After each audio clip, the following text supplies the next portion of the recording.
Hello everyone, today I'm going to show you when you should replace the tip of your Apple Pencil and also how to replace it. So if you take a closer look at my Apple Pencil tip, you will notice some physical damage since I've been using this pencil a lot to write in school.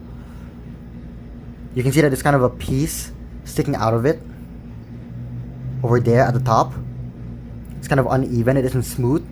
So if you see any physical damage, then that may be a sign that you need to replace the tip. Or you can also test it by writing on your iPad. So if you notice that it doesn't write smoothly, then that may also be one of the signs.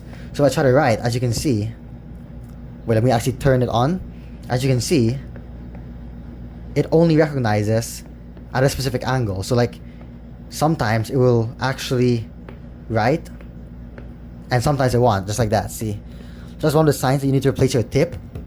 If it just doesn't write at all in any angle, then you may want to try tightening it. It might be loose, so you can just like spin it counterclockwise to remove it, and then spin it all the way clockwise to tighten it. And if that doesn't solve your problem, then you may need to replace the tip, or the actual Apple Pencil is broken.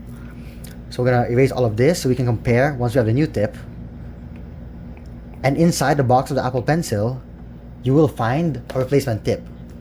So if you open this package, or like this, I don't know what you call this part of the package, and slide this out, you will see that it comes with a free replacement tip, or like one that's included.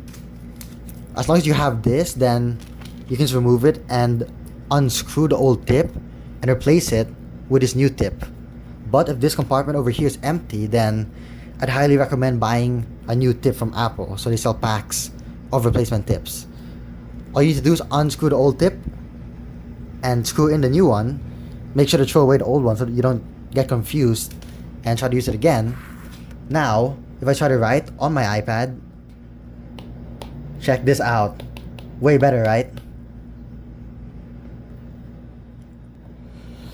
So hopefully you enjoyed watching this video and found it useful. Feel free to leave a comment, question, or suggestion down below. And please like and subscribe for more. It helps support the channel. So, thanks for watching.